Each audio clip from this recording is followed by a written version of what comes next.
Morning, everyone. Hope you're well. Welcome to the Sunday or Tuesday, not Sunday, Tuesday morning. Live at 5, live for 5 on Tuesday morning, talking about David Beckham this morning.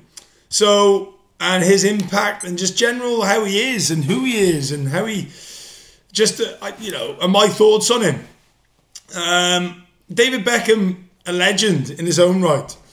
Sort of, the fact that he's such a good-looking bloke is a separate thing. But his journey, where he's come from and where he is now, I just think he's got to be up there with one of the most influential and best sports, people in the UK. There's three main things I get from David Beckham. More so the fact that he's a sir and he's got a knighthood.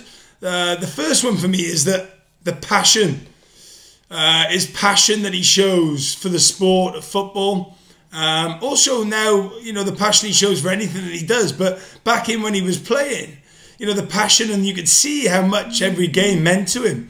And that for me is massive. In any business world or anything that we do, we've got to be passionate about what we do. I love doing this. I love the fact that I am improving at what I'm doing, and this is why I'm doing it. My end goal is to be on stage sometime, or to coach people through things. And in order to do that, you've got to be able to communicate. But for him, he shows so much passion in what he does and how he does it. I think he's amazing. That goal he scored against Greece was just, the best goal for anyone, and he was amazing. It just showed him where he was at with that. So the second one for me is that he's a true gentleman.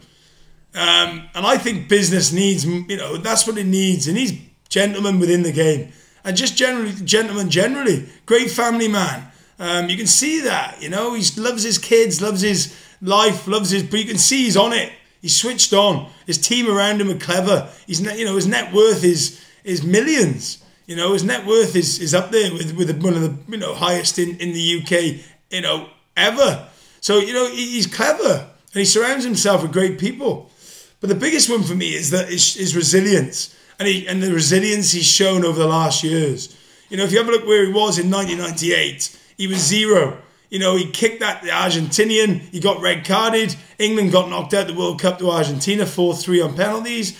And then he was zero, death threats, most unpopular person. But then 4 years later, his moment came. It was like as though it was written in a script, wasn't it? He put the ball down. Last kick of the game, England were only going to go through with a draw. And there we go, bang, scores a winning goal to get England into the World Cup. And then he goes to hero, but he kept going. His resilience was crucial. He didn't stop. He didn't give up. He didn't quit. He kept going. And 4 years later, he's the king. He's got it. So, for me, the resilience is crucial. And I think if anyone's got, resilience in, and that's part and parcel of myself and the way I see it. It's a marathon, not a sprint. Life is a marathon, not a sprint. And that's, what it's about. It's not about tomorrow. It's about, planning for the future, but build to the future. I know I'm not going to be successful or wealthy tomorrow, but I will be because I know it. I can see it. I can visualize it. And that's really key to, I think, David Beckham, those three items. Passion, he's a true gentleman, and also his resilience is crucial to where he's got to now. And that's my outtake on David Beckham. I hope you enjoyed it. Tomorrow is about Geraint Thomas's autobiography, keeping on the theme of sports stars. Again, Welsh, local. I love Geraint Thomas. I enjoyed his book thoroughly, so I'm going to run through that tomorrow. Have a great Tuesday. Crack on, and I'll see you tomorrow morning.